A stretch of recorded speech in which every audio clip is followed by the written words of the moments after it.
O'Reilly. You need parts? O'Reilly Auto Parts has parts.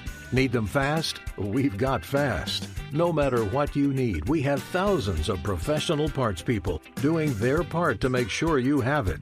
Product availability. Just one part that makes O'Reilly stand apart. The professional parts people. O'Reilly Auto Parts. There's nothing like snook hook sets at dawn or catching a tarpon in the moonlight. Find your next fishing trip made easy on fishingbooker.com and experience the magic of the Sunshine State or any other destination on your fishing bucket list. Book a blue water adventure in search of sailfish or go snapper fishing with the kids. With over 6,000 captains and trips to choose from, planning your next one just got a whole lot easier. Download the Fishing Booker app on the Google Play or App Store, or visit them online at fishingbooker.com to book your trip today. 46% of Americans expect to leave behind financial obligations when they pass away. So it's crucial to make sure your family is financially protected. Policy Genius helps you find the right life insurance coverage by comparing options from America's top insurers with help from licensed, award-winning agents. Secure your financial future with Policy Genius. Head to policygenius.com to get free life insurance quotes in just a few clicks. That's policygenius.com.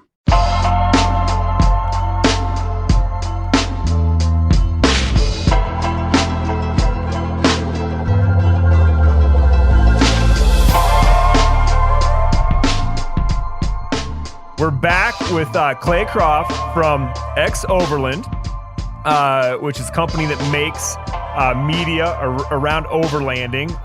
We were with him the last episode. Great episode. I learned maybe more than I've learned on any Gear Talk episode so far, is talking to Clay about how to get rigs unstuck and how not to get them stuck. And I got to say, Clay, I've told at least a half dozen people since we chatted to never, ever hook up to the ball to pull somebody out. I mean, I think I've had a dream about a ball flying through the windshield and taking me out. Like, that's scary stuff.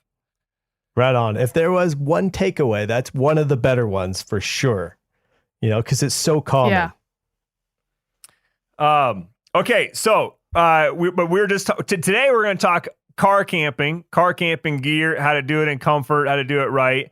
But before, I want you to explain to people, you were just telling us how you're trying to pack on some pounds because you're going on a crazy expedition to Africa. Yeah. Southern Africa. And you've been there and you're kind of expecting possibly having some times of food scarcity. Possibly. Yeah. There's, it's funny when you go talk to all the guides and they start telling you all these different stories, and we're going to be in some very remote locations for periods of time. So, also, I'm a picky eater. I wish I wasn't. I just wish I was. I wish I could eat anything. I'm just not that way. So I'll probably, not eat as much because I have spent time over there before. I've spent months there before, and it can get a little, after so much po-show and sardines, I can't eat too much more. So yeah, I'm just making it my excuse to put on a little extra pounds right now, Okay. Are you camping? Yeah. So we'll be in our expedition trucks for the next 60 days as soon as we show up. How'd you get them over there? We shipped them in containers from New Jersey to Durban, South Africa. Dang. Yeah. They've been on the water right now for 45 days. They're just about to get there. That's nuts. Wow. And so I would have just thought that you guys would have packed a crate of Peak Refuel and Mountain House with you to survive. We did. We do have some. We have some backups. We have some staples in there, like basic dehydrated sausage, basic dehydrated, beef, eggs, powdered milk, things like that, so that if you can't find them, you can make them. And that can help round out your menus when you're in pretty remote, scarce areas. But we'll be eating like the locals do for a lot of it.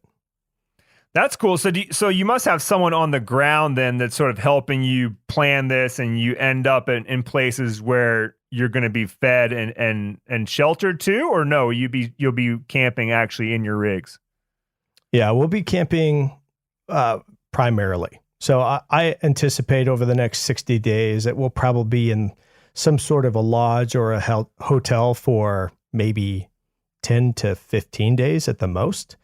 Every now and then it's great to stop in once you've been living out of trucks. You need a shower, you need a reset, you need more groceries, you need a day in town, just like any other big kind of trip world. You got to go get reset. Sure. But yeah, we'll be living off the trucks for the next 2 months. But every evening you sort of have a plan to land in a town or in a village or something where there's food. Yeah. So we have the ability, and we can get into some of this with the car camping world, because ultimately what we're doing is we're taking that to the extreme in Africa and just living out of these trucks for that period of time. But we carry refrigerators. We can haul enough food for 8 of us for about 10 days before we got to be in town again and restock. Now, some of the interesting things about the Africa trip, we're covering 4 countries on this one. So South Africa, Botswana, Namibia, Lesotho, and we might throw another one in there too. We'll see what happens along the way. But those places you can't cross the borders typically with any food or produce. So any uncooked meats, anything like that, you can't take it with you. So you have to plan your food accordingly so you don't have waste. And then as soon as you get across the border, you have to find the next place that actually has good meat and produce and restock again. Wow. Yeah. Logistical nightmare. It is. It's all logistics. And that to me is really the fun, because you're problem solving. Right. And I mean, if you can carry 10 days worth of food, which we're going to get into that when we talk about food later in this podcast. But I mean, really for 60 days, then you're only looking at 5 or 6 mandatory stops, right? If you can pick up good, fresh food and then carry it for 10 days or supply a group of 8 for 10 days. All right. But before we get to food, we'll come back to that. We kind of organized an outline here, and it's kind of how I organize a lot of times my gear list, just getting ready for a trip, which I've started doing more and more. And if I had to give anybody a tip, is when you make these from trip to trip and year to year, don't erase them, because for some reason I can be such an idiot and write out these great lists, and then next year I'm like, oh, we're going on our annual Montana family camping trip. Where's that list? Oh, I erased it, and I got to start from fresh again. So yeah, make yourself a little folder. But anyways, I organize it under like shelters, and that usually includes like everything you need to be comfortable sleeping. And then cooking, and then there's pretty much extras. I mean, that's really what it comes down to, right? You got to be sheltered and you got to be fed. And then of course, for us, there's always hunting gear thrown in, but we're not going to get into hunting gear today. So let's start off with shelters and car camping. And I don't know, Clay. I mean, I guess start off wherever you want to start, and then Jordan and I can kind of pick apart and go. Because I mean, I'm guessing you guys with your fancy overlanding rigs, nobody's setting up what I consider just a normal tent anymore, right? Well, some people are, but typically right now, like the I guess what's trending still is the rooftop tents. Putting usually a 2-man shelter. It looks like a ground tent that's mounted to plywood essentially, or some sort of base that folds in half and mounts to the top of a roof rack and allows you to sleep on top of your car. There's a lot of, that's probably the most common thing that you see associated with overland travel. Mm-hmm. But that doesn't mean that a lot of people still can't overland travel out of a ground tent. There are pluses and minuses to rooftop tents, and there's pluses and minuses to ground tents. So yeah, we could dive into those aspects. And then there's I think there's the third, which is like live-in systems. So I'll categorize it like that. So you have your live on, which would be the rooftop tent. Mm-hmm. Then you have your live in, which would be a camper or an alu cab or AT habitat solution of some kind, or a Go Fast camper here in Bozeman. You can live out of the back of a pickup with that.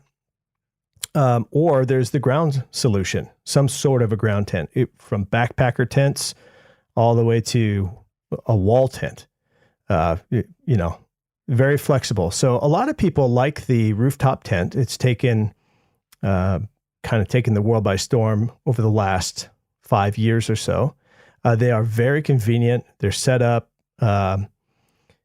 When you get to camp, you don't have to find a level ground. You just need to make sure your car's level and take the bag off and open it up, and your tent is set up and you're up off the ground, which is pretty convenient. Let's talk a little bit about leveling, because I know that people, you actually, like if you just pull a pop-up trailer into a spot, right? Like they have a leveling kit in there. So when you're doing this in your truck, you can obviously just try to park in a level spot. But if you don't have that, how do you make your tent level? There's the dirt bag way, where you kick a rock over there and you roll up on top of a rock. Okay. If you're in sand, one of the techniques is to put it in 2-wheel drive and gun it a quick spin and gun it a little bit and drop the rear axle into the sand a little bit if you need to level there. Of course, if that's like sand. You easily fill it back in when you leave in the morning.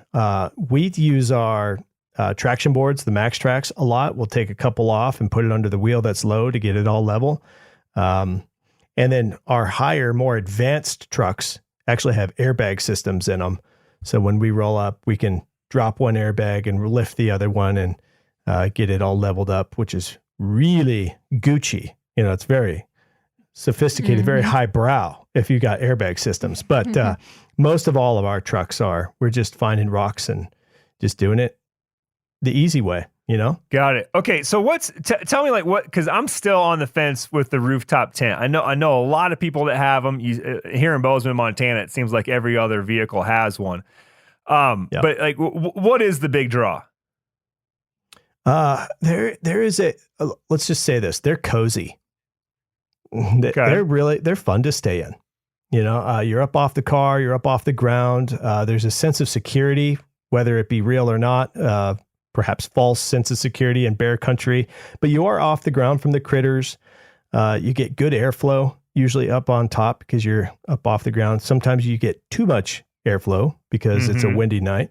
That's one of my drawbacks to a rooftop tent usually, because when it's windy, it's rough.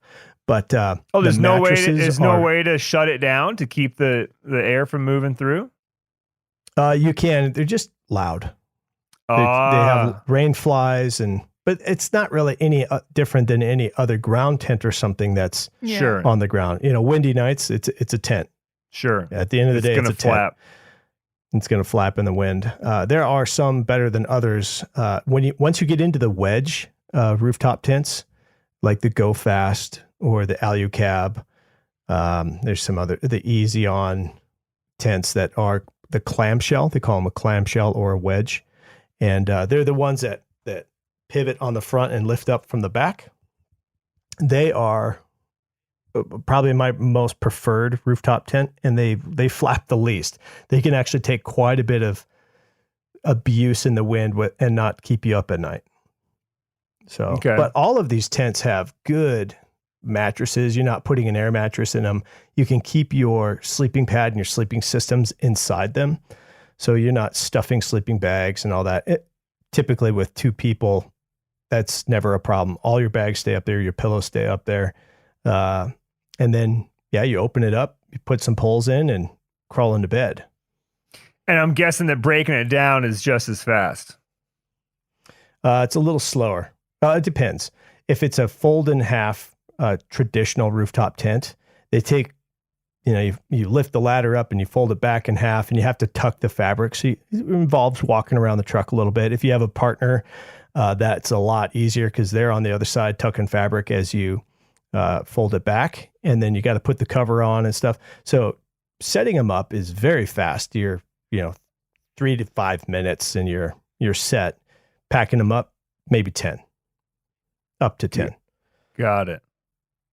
Yeah. Okay. And there's some things to look out for on those, on the tip, let's see, what you would say the classic rooftop tents. I really try to avoid zippers on the covers. I like the ratcheting systems. They're much better. Anytime you get into inclement weather and really dusty, nasty conditions or icing, those zippers they get real tough. So the ratcheting systems is what I prefer. So if you're out there in the market, that's my suggestion. Find something with that. Otherwise, you'll just be fighting it. And that's just for like doors and stuff, or for the actual when the tent closes down, it's a ratchet versus a zipper. I'm trying to see exactly. Yeah. Okay. So you fold it in half, and then you're gonna put the cover on it. So you're gonna drive. You're gonna travel that day, and so there's usually a heavy plastic, or what is it, like a really high end truck tarp type of material. Got it. That goes over it, and that's what you want to have a ratchet system with it. Got it. So if it's a hard shell, it just folds down and latches, and it is its own shell. It's its own protective cover. That's why I love them so much. The drawback to those is that they require almost the entire roof line to make them work. So if you're wanting to put more stuff on your roof, I wouldn't recommend putting more stuff on them. Just to keep your center of gravity down on your vehicle. You don't want to put too much weight on top of your truck. It makes it dangerous. A high speed defensive maneuver with a lot of weight on top of your truck is not a good idea. Got it. That's when you get in trouble. So yeah. You've got kids, right? Mm-hmm. So yeah, I got 3 boys. You got 3 boys. So if you go out, the whole family, 5 of you, are you going to be using a rooftop tent, or because I'm guessing you can't fit everybody in there. So if you're going one rig and the whole Croft family, how do you guys do shelter? We do it all kinds of different ways, but myself, I do a lot of weekend warrior stuff just on my own. So I like a rooftop tent that I can crawl in and crawl out of. It takes all the work out of the camping situation. Then when I add people, Shelly, my wife, and I will stay in the rooftop tent. And then of course you got to put the kids down on the ground. They haven't earned the right yet to live in the rooftop tent. They got to work their way up there, up to the high life. Yeah, that's right. So yeah, it just depends. We usually bring just another good tent that we throw down on the ground. That's the beauty of a ground tent. They weigh nothing and they take up no space. They're built for backpacking, most of them, Mm-hmm. There are other really quick systems. There's a tent called an Oz tent that we use, and it is 6 feet long, but it sets up in literally a minute. It is so fast. You just need roof line to be able to put it up on the rack, Mm-hmm. So that's kind of the middle ground. Yeah, I've started seeing more rooftop tents that are integrated into the topper that you're putting in like a back of a pickup or something. That seems like it's like a next step above traditional rooftop camper too, or a rooftop tent also. Yes, and I would say that is the sweet spot. So if you have a pickup and you have a truck with a bed in it, there's several companies now that are making a canopy camper setup. So yeah, you use the back like a topper, or a cap as the Australians would call it. And then the top of it lifts up and becomes a wedge tent, and you can stand up in the middle of it. So your bed typically hinges with the roof line. So if you want it out of the way, you push it up out of the way, and then you can live inside the back of your pickup. And then when it's time for bed, you pull the little bed down and crawl up and go to sleep, and you still have all that room underneath you. It really is the best of both worlds. And 2 of our trucks right now in Africa have that sort of system through Alucab on the back, and they are fantastic. That's when you get into the live-in system. It's kind of a hybrid because it's a camper, but yet it's a rooftop tent that you've folded open. You can just access it from inside. Here in town, Go Fast has built a really good canopy camper topper system for like really good everyday use, because you still maintain your tailgate, where some of these other systems you would remove your tailgate and it turns into a door and becomes more of a full-time type of vehicle at that point. Yeah. For the person that's camping and hunting out of their vehicle. And when I say hunting out of their vehicle, like they're gonna leave their camp spot in the morning in the dark to go somewhere else to park and then go hunting. Would you still be in the like favoring that rooftop tent because you can break it down fast enough and just jump in the cab and drive away? Or would you say, you know what, I'd probably just rather, make a camp and then just come back to that same camp? That is one of the drawbacks to a rooftop tent, because once you set it up, your truck's not moving until you tear it down. So that turns into a personal preference. If it's fast, like the wedge tents and stuff, it really is no big deal. Like you're in and out of that tent, packed up and gone in 5 minutes. So you can have all the comfort and the mobility quickly. If you're doing, I would even say that's better than ground tent because it's so much faster. It's so fast. Yeah. It really just depends. If you're a guy on a budget and you need to do all of it, a ground tent's going to be the way to go. Sure. If you're hunting a lot from the truck and you're coming back to the truck, a rooftop tent system, a canopy camper system is really a good way to go because you can get back to the vehicle and then you're in mostly a hard-sided structure and you can really weather some bad wind and storms and cold because you can heat them up. And they're pretty. Once you get into a system like that, it's tough to leave. They're very even something as simple as just putting a topper on your vehicle. We've got a topper on Leah's pickup, and we have a deck system in it. Yep. And like with the deck, you could basically the drawers you could fill them full of whatever, and then have your bed on top. And then when you get ready to go, like move trailheads or something like that, you jump out, close the tailgate, close the topper lid, and like away you go. And there's no setup, takedown. Like it's just always ready to rip. Yeah, that's a great way to go. And I did that for years and it's still a great solution. It's just due to the simplicity. You just lose headspace. Yeah, that's true. Yeah. How, you said you can heat it. How would you heat that space? So anymore, there's a lot of different type of heaters. There's Chinese heaters out there that use diesel or gasoline. They're the cheapest version, but the best version would be to get into like a Webasto heater system. There's, let's see, trying to think of Propex, I think is another one.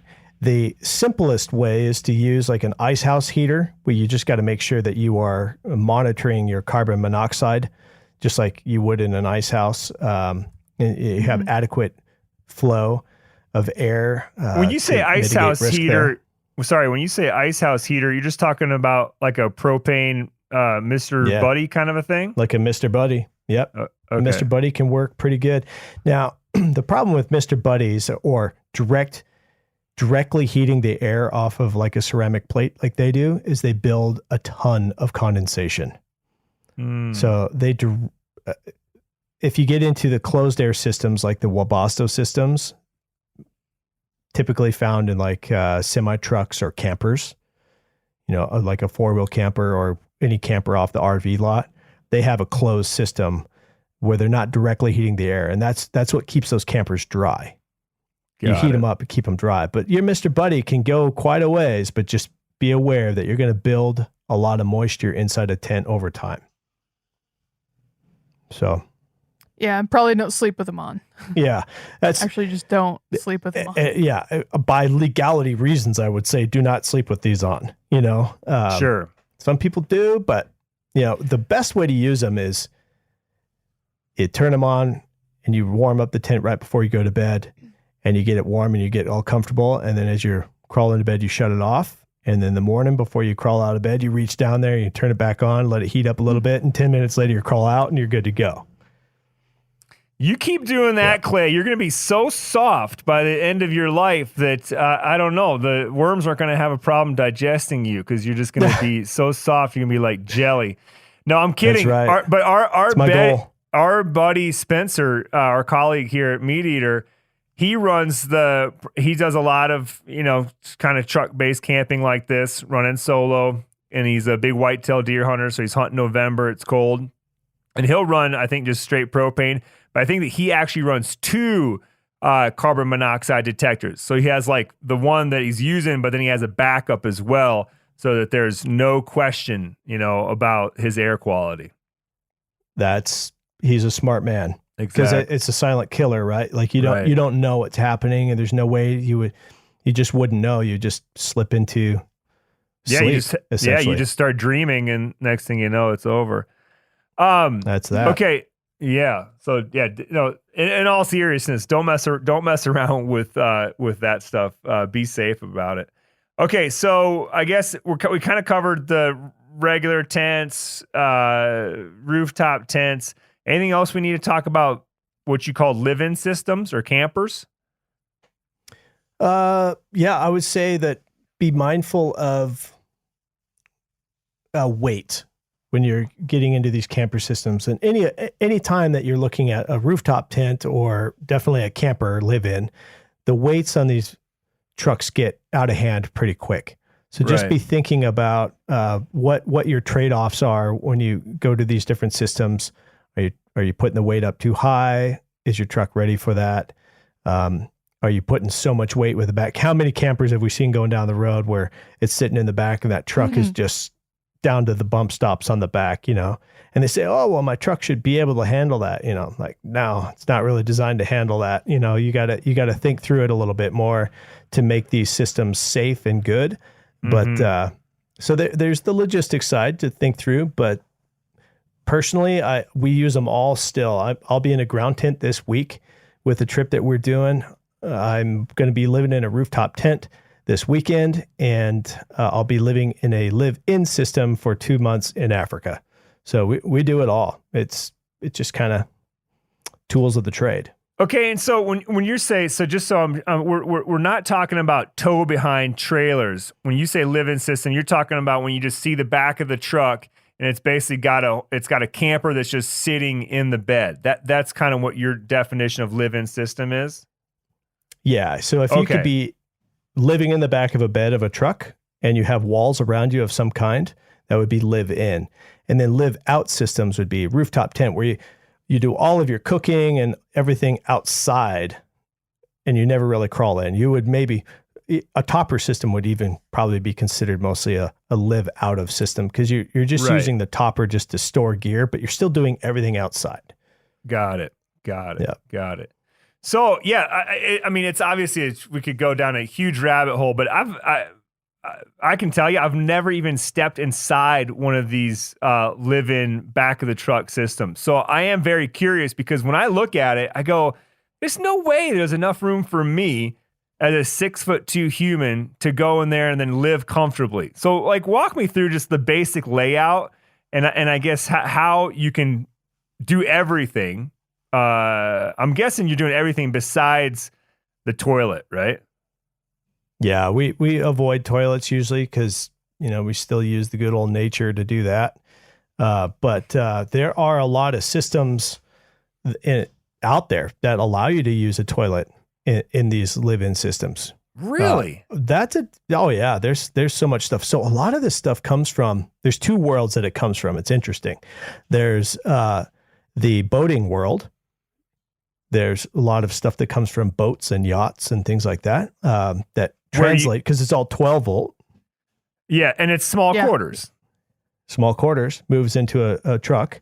And then there's, those are like usually your higher end system. There's always the bucket, the bucket system that you can go anywhere and find a bucket system of some kind, Sportsman's Warehouse or Bob Ward's or something like that. There's got to be something there for this solution. But then it goes all the way up into like the wrap-on toilets. They come from cranes. So the guys that are in cities, and they came out of Japan. So the guys that are up in these huge cranes that have to do their business and they can't come down the cranes, they have a 12 volt sealing system that seals the waste, and they can stay up in the crane all day. That's now being utilized in trucks all the time. It's pretty cool. There's a lot of ways to skin that cat, so to speak, and that allows you to be more adventurous and extend your seasons if that's a problem for you. For me, it's like, whatever. That doesn't bother me. I'd rather not deal with that, Right, because I imagine you got to have a really good ventilation system. I mean, if you're going to go number 2 inside of a space that, I mean, how many square feet is there inside one of these things in the bed of a pickup? It's like 4 feet by 6 feet by 6 feet high, probably, roughly. Yeah. So, yeah, you got to have your systems dialed.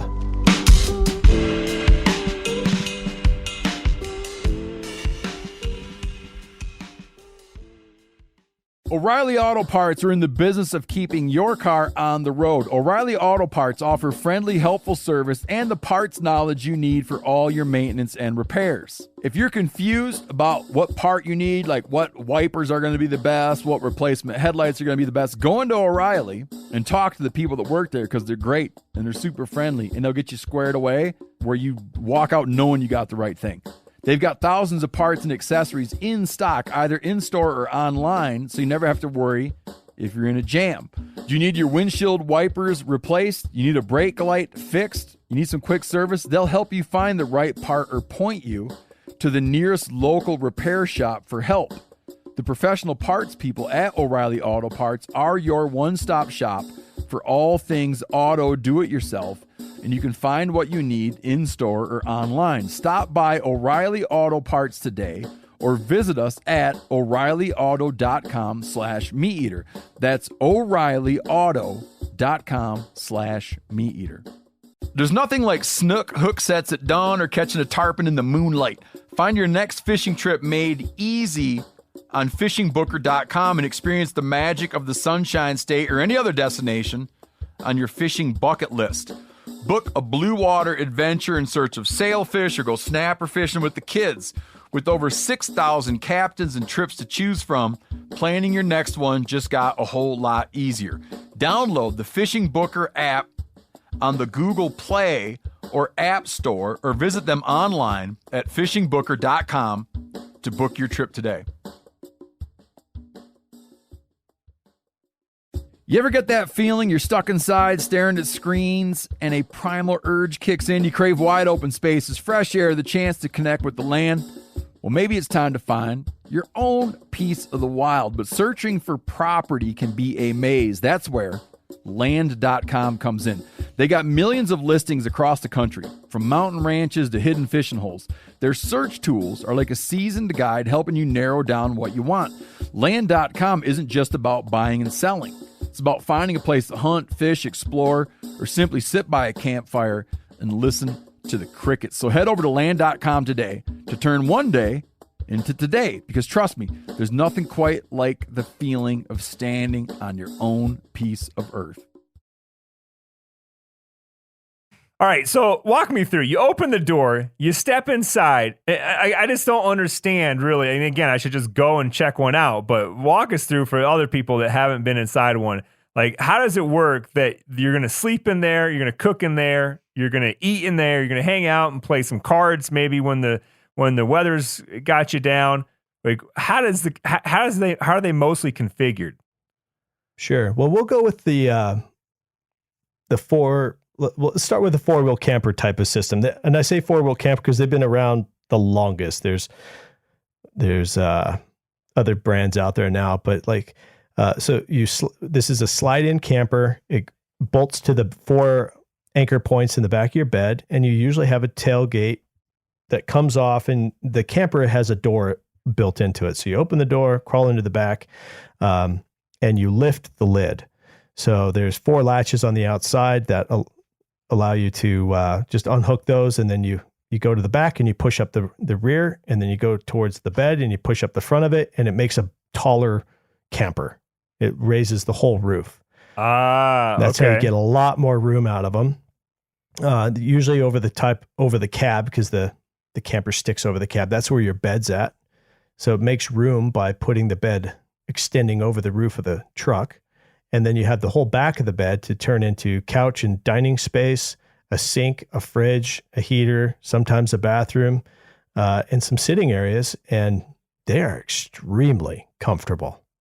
Like, I have friends right now that are touring the world. They're in Scotland, and they don't know when they'll be back. They're planning on years of driving around the world in the back of one of those. So they're extremely livable. So that's like the drop-in, slide-in system, right? Okay. There's the cap, kind of like the Go Fast or the Alucab cabin canopy camper type of solution, where it bolts to the top of the bed of the truck and like a topper would, but then the roof wedges up, makes like a triangle up on top. The back of it, you just stand on your bumper, unlatch the back latches and push it up, and that sets your tent up. And then inside, when you crawl inside, the bed is usually on a hydraulic system, so you can push up the bed out of the way and stand in the back of the bed without the bed being flat. And that gives you that whole access underneath. So we have, for example, the one in Africa right now on our new Tundra, it has a refrigerator in there. It has a drawer system from Goose Gear that allows us to organize our pots and pans and plates. It has a battery system in there. It has a Webasto heater system, wraparound seating. There's storage where we put a bunch of power units in there so we can charge cameras and laptops and all kinds of stuff. And you can sit there with the bed up and have tons of room. And then when it's time for bed, you pull your bed down, the bed platform down, and throw your sleeping bag out, and you sleep up on top, because that tent, now it's like sleeping in the rooftop tent. You just have access to hop down into the cab. So you're living in the truck. They're awesome. Man. Yeah, it sounds awesome. Now, you didn't sell me on the rooftop tent, but you sold me on this deal. And that's where I'm at. Yeah, rooftop tent, much more accessible cost-wise, and most people have the ability to put a rooftop tent on their truck right now without too much of a modification. But if you're really looking at, like, especially your audience and things I like to do too, like hunting and spending time fishing and all that, and you want a place to retreat, get out of the bugs, and have a place to wait out that storm or whatnot, this system is it. And by the time you buy a topper and then a roof rack and then a rooftop tent, and you get all that going, you're not that far off from being able to have a live-in system if you were to just pay for it that way. So that they are more expensive, but they're a lot nicer, a lot more functional. Oh, I just looked up just very quickly the fourwheelcampers.com, and if I put one of their mid-range models onto my truck would triple in value. Yeah. That's no joke. Yeah, they're expensive. But it's about what you want to do, right? And if you want to have that, place to, like you're saying, retreat. And I always say, as far as hunting goes, the more comfortable you can be, the longer you're going to stay out, the harder you're going to hunt. The more days you're going to add to your hunt before you, throw the cards in and decide to retreat. And as soon as you retreat, whether it's an hour drive to your house or half a day, you're taking time away from being in the field, and it's probably going to affect your success. Yeah, and that's just it. There's we run into this a lot. Wow, you're just not roughing it anymore, or yeah, you're getting really soft. It's like, yeah, I guess I am, but it's great. The activity that I am intending to do has nothing to. I want to thrive, not survive on this aspect. I want to spend, especially in the overland world, and I think it relates to the hunting world. Because it has for me personally, being able to spend really good time out there, just like you're saying, and be ready to rock and roll and hunt harder and do the thing that you've put so much time and energy to be able to go do and do it well and sleep well, eat well. It just enriches the experience so much more. Now, there's nothing wrong with roughing it. I like roughing it. It has its place, right? There's times where you're like, no, I want to go have that type of an adventure. Awesome. But there's times when you don't. Yeah. I've tried to tell people a lot too that, like, if they're coming out and they are, coming from back east, out west, a lot of people want to backpack hunt. That's great. One thing on backpack hunting though is if you're on a budget, it takes a lot just to get into the camping gear to go backpacking. And you're not even talking about the hunting gear side of things. So I think a good way to save a lot of money if you're on a tight budget is just skip that and just walk in and out every day. And you can even go a step further and like a lot of times for your vehicle camping type stuff, I mean, you can go crazy with people that make really cool things and they're really, pretty pricey, but for the most part, like bulk isn't really an issue. Weight's not an issue in your vehicle, and you can find mattresses and stuff for pretty like cheap, pretty cost effective, and just live out of the back of your pickup and like hunt from there. I think that's a good way. People should think about that a little more often. The range is incredible. So I would also say that a lot of the time, if you do invest, you can invest into the backpacking stuff, and it applies towards the car camping. So you can use them both ways. So the kind of the buy once, cry once, get into the things that allow you to spend the money on the things that allow you to do the most amount of stuff. So you're not rebuying a bunch of stuff. And you can go from just the simple foam pad for your sleeping system in the back of your truck that you'll use on the hunt as well, possibly on an ultralight hunt. And you can go all the way to owning an earth roamer, which is $1 million overland vehicle with granite countertops in there. There's everything in between, Yeah, we're not going to get into earth roamers, although they are. I've seen one. I pulled up to a trailhead last summer, and it was. I only saw the outside, but it was impressive. And I was guessing how much it costs. I didn't quite reach the $1 million mark, but now I'm glad I know how much an earth roamer runs. Their top ends are $1 million, but anyway. What about just really quickly while we're still on shelters? I see a lot of people. You don't have to be an overlander to have one of these. Seth used to have one on his FJ, but just like a rolled up awning that's kind of on the side of your rack that you can just pull out. What are people using that mostly for? Do you recommend them? Do you find use for them?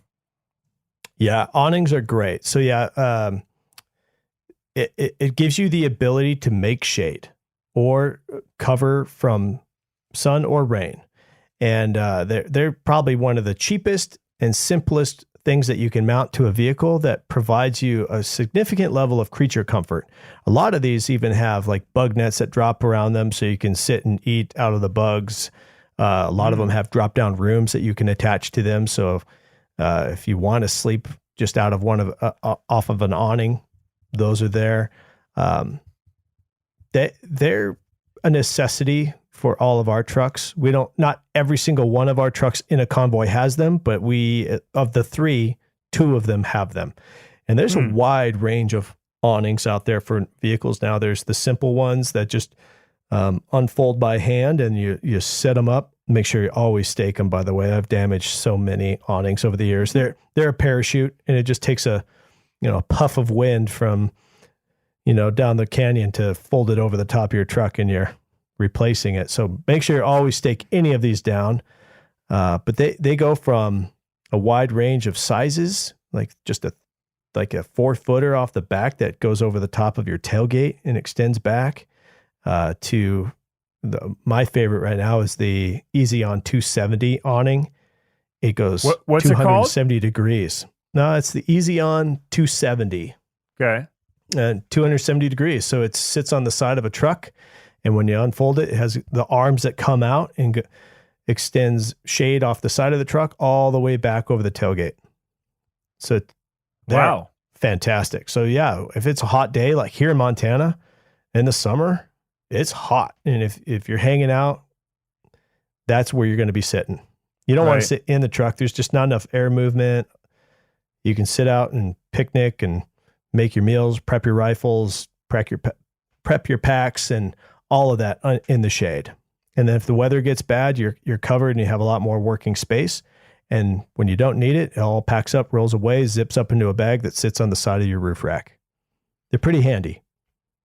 Yeah, I've been thinking about one for a long time, mostly for napping. I feel like you come back from the morning hunt, and then it's just like, Totally. you know it's going to be hot for 4 or 6 hours, and there's nothing worse than just sort of the whole group is crawling slowly around the truck, chasing the shade and trying to nap. And an awning would be a much better way to go about that. Yeah. No more. If you get an awning like that, no more. Do you have mattresses that you really like to use? Yeah. So let's see the brands that we like. The air mattresses that are great. Big Agnes, Nemo. They're all in the backpacking hunting worlds as well. When it comes to like a replacement mattress for a rooftop tent, there's one that really stands out, and it's Hest. Hest. And they are not cheap, but they are fantastic. So all of our trucks run Hest mattresses, and they're game changers because you sleep so well. Like I look forward to sleeping in a rooftop tent with a Hest mattress in it. And yeah, we're not sponsored by them. They've given us a couple of them, but we don't make any money off that or anything. I'm just telling you, they did something right. It's magic. Okay. So yeah, I'm going to check that out. I mentioned it before on this show, but I just got into the last couple of years, the Nemo Roamer, which I call a car camping mattress. Those things are pretty dang nice. They're nice. Doesn't sound like they're as good as Really a Hest, but I'm guessing a Hest takes up a little bit more room too, right? Yeah, it's a full foam pad, like a mattress pad that you'd have at kind of your house. Sure. It doesn't collapse. It's designed to stay in the truck or the rooftop tent at all times. Yeah. Okay. What do you think, Jordan? Should we move on to the organization right now, or should we get into cooking and then kind of finish with the whole organization of everything? I think let's finish with organization. Okay. So let's jump over to cooking. Where do you want to start with cooking and eating, Clay? Well, when you're thinking of car camping or using a galley system in a vehicle, you can think of it like your kitchen at home. You need a 3-point kitchen. Good work surface. That could be your tailgate or a portable table that you bring with you. You need your fridge and your sink. So prep, fridge, and sink. And that if you can, and then your cooking surface usually is right there next to your prep surface. If you can build a 3-point kitchen, you'll thrive in the backcountry or on the trailhead, so to speak here. Because backcountry means when we're talking to hunters and stuff, that it means something different.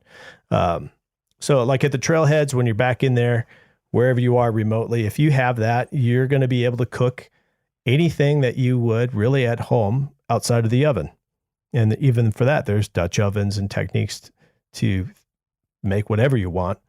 So yeah, stoves, a fridge or cooler is the cheapest version. Obviously, all of us have used those from the dawn of time. And then a table, good table. If you have that, the world's your oyster. Start prepping. What about like a stove? So the stoves, I see here with, is there always propane or what? How do we think about stoves? My favorite stove is the Cook Partner stove. They're out of Idaho, and they were built for river rafters for years to take the river guide scene and have a robust stove that would hold up to the punishment of river guides. Their stoves are fantastic. The Primos stoves with the propane Primos, even the Colemans are great. Like there's, especially in the propane world, it's definitely the simplest. If you're doing a lot of winter or really cold camping, propane is not usually your friend in the deep cold. You need to kind of take care of your propane bottles. So that's when you get back into white gas. And a lot of hunters and backpackers will know, like the MSR stoves, anything that takes a white gas pressurized cylinder, they perform in the cold. but they're a lot more volatile. They're not hard to use. You just got to know what you're doing, Well, before canisters got real popular, whatever that was 10 years ago or a little bit more now, it seemed like everybody had a white gas stove, and that's just that's what I learned to, cook on in the backcountry was a white gas stove. And yeah, you gotta, there's the big flame up, right? that happens when you're always, putting too much gas in there to, what's the term when you put the gas into when you're like pumping it up? You prime it, don't you? Priming it. Yeah. When you're priming it. Eventually. And the nice thing about the white gas stoves is, compared to a lot of the canister ones, is that you can actually regulate the flame and the heat a little bit better. Yeah, and they last a lot longer. The white gas stuff is really, really efficient. Versus, and then with a canister, once you burn up a canister in the backcountry, now you're packing around an empty canister and you got to have 2 or 3 of them. Mm-hmm. Whereas like a good bottle of white gas will last you a week. But they definitely have their drawbacks. We were on a big Greenland expedition. We were crossing from the southern side of Greenland over the ice cap to the northern side of Greenland in trucks called Arctic trucks. And we had a big tent set up with a white gas stove in it. And we had a stove fire in the middle of the Greenland ice sheet with inside our only big tent, where I threw a fire blanket on it and everything. So, white gas, it's the only thing that will burn at 20 below when you're doing that stuff, but they have their drawbacks. So I prefer propane or the canister, the jet boil, like jet boils or that type of stove. We have one in all of our kits, always have one, because it's still the best for making quick water, hot water for coffees, teas, or, whatever you need hot water for. That's like still the most efficient and most convenient stove. But once you get into cooking for the family or for a few guys or out in camp, then a 2-burner is what you want. They make 3 and 4 burners, but man, we cook for 9 people with 2-burner stoves all the time. Now I will mention there's one more stove out there that's gained popularity in the overland world, and it's called a skottle. Have you heard of a skottle before? No. How do you spell that? So Skottle is skottle. And so this is a South African stove system. They're big into their braais, right? It's called a braai in South Africa. They take a harrow disc from a tractor that turn the dirt up, and they flip it on flat and make like a wok out of it, and then they put a stove underneath it that looks like a jet boil, and they heat it. And you can cook for a lot of people. It's great for breakfast, so we're using that more and more because of how many people you can feed at once off of a skottle. And they're just super easy to clean. It's away from everything. Everybody gets to stand around it when you're cooking. It's fun to eat off of when you're, prepping dinner. It's kind of a gathering place when you're using one. They're pretty cool too. But the heat source is just any canister stove.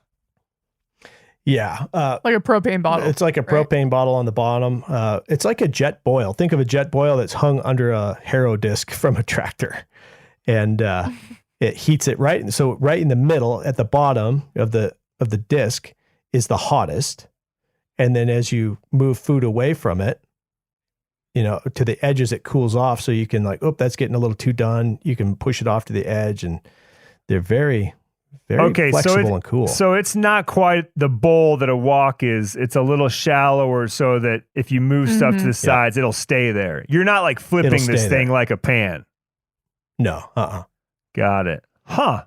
Yeah. How much does it weigh? Pretty cool. Man, maybe less than 10 pounds. They're not, you get you get a tripod leg system that stands under it. So you got a few legs, and it's great for groups.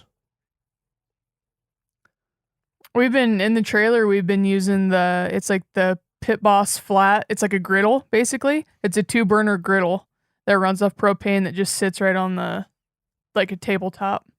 Awesome. And that thing is, yeah, that works super good. And I was going to say real quick too, Jetboil came out a couple years ago with the propane stove. They call it the Genesis. Okay. And it runs off of propane, and it's like two just basic burners you can think of, and they fold together when you're not using them, packing them away. So they fold down smaller than like a flat regular 2-burner, like a Coleman type.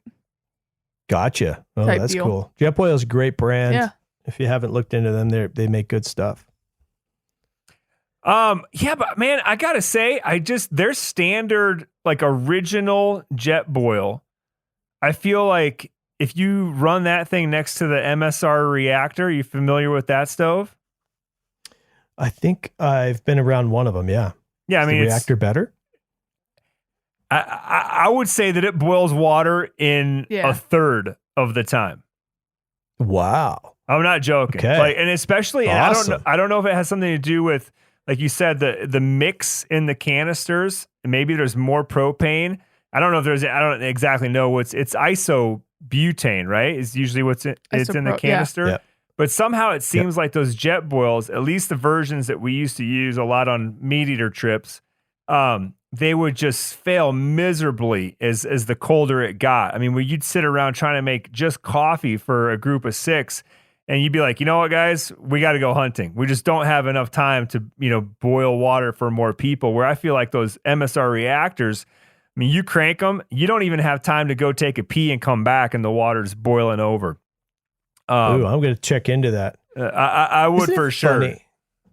I was going to say, isn't it funny that how we're in 2023 at the modern era of time, and we're still like obsessing over boiling water? Yeah. From the dawn of time, all of these things, cooking and all of it. Isn't it amazing? Like, and we're still refining all of this stuff. It's amazing what's out there now, but it's still at the top of mind for us as adventurers out there. How do we cook and make water? Yeah, pretty much. And I mean, there's a gazillion ways to do it. There's lighter ways to do it. I mean, I think Jordan and I were talking about it recently. There's the like an alcohol stove, right? I don't know if there isn't a lighter option, but again, you better have time on your hands if you're going to sit around waiting for those alcohol stoves to boil water. Yeah. Yep. You're going to sit back and relax for a while and wait for that thing to do its job. Yeah, you might can't age a little bit too. Yeah, you can't just like get up and be like, oh, we need to get out of camp in 20 minutes just so we can be on the glass and tit in time for first light, and then hope you're going to make coffee and water for oatmeal. It ain't going to happen, Nope. Nope. All right, well, let's get into just like, I want to hear your take a little bit on food, because it sounded like you're packing for that, for this Africa trip. I had no clue that you could actually pack for that many people just in 3 rigs. You said 8 people, 3 rigs, right? Yep. 10 days. 10 days. And is that between refrigerators and coolers, or how are you storing that much fresh food? Sure. So we only run refrigerators. Refrigerators in a vehicle, and of course, they take their own power supply. And there's logistics behind running refrigerators in trucks that is very well documented. It's very easy to do, but it is a thing. You got to have battery backups, and the ability to charge them, like solar and things like that kind of come into play if you're parked for a long time. If you're driving every day, your batteries are getting charged by your alternator, and you're topping off your house batteries, and just like a camper, and you park for the night and it runs off that stuff, and by tomorrow you're charging again. But let's just talk the actual function for a second. So refrigerators are very efficient with space because they don't require ice. So a lot of times the weight of a refrigerator fully loaded, you'll actually have a lot more food in a refrigerator compared to a cooler that you have to fill with ice and then put your food in. And then the thick walls to keep that ice, from melting, keeping it as efficient as possible. Now, a refrigerator just runs a compressor and keeps things at temperature. So because we run refrigerators, we run a wide range of sizes from 55 quart up to, I think we have a 70 quart in one of our trucks right now. you can put a whole lot of food in those guys. And, okay, so yeah, so the ones that we're running. If you're having a hard time imagining how big a 70-quart refrigerator is, just think about a 65 Yeti up on its tall end side, right? Lengthwise standing there. And now put all the food in it without any of the ice. Right, that's how a lot. Much more food That's you a have lot. in there. Yeah. It turns into like having to pack. I would say, meatball math, I'd say it's half of the space is taken by ice. If you run dried ice or whatever, yeah, you can maybe get that down, but probably half of that volume is ice. So we're running, think how many coolers of space we're running in just those 3 fridges. Mm-hmm. It'd be like running 6 coolers. Right. At the same. What's your go-to for food? Like if you can go into a store, like what do you guys like to default to? Man. So we debate this all the time. So the things we seem to always cook are, let's see, grilled cheese sandwiches. Well, for some reason, we're always making that.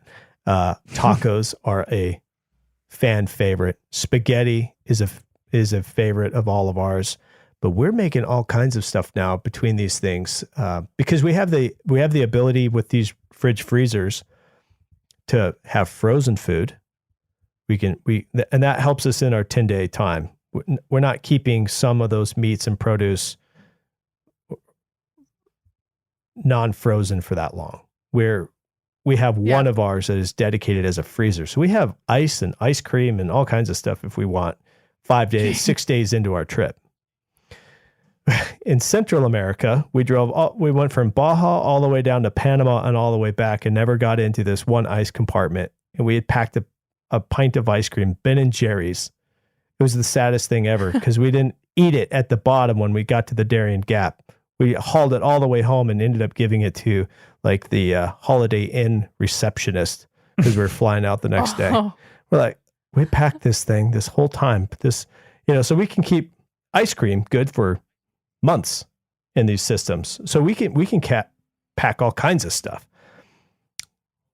Wow. I want to dive off real quick. Like you touched on, you got to have a good power source to keep those fridges going. Can you give a rundown of what that is, what that looks like? Sure. So these refrigerators run off of 12 volt, just like your dome light or anything in your truck, your 12 volt cigarette lighter sockets. They need a heavier gauge wire because they're pulling more amperage than those things, but it runs off.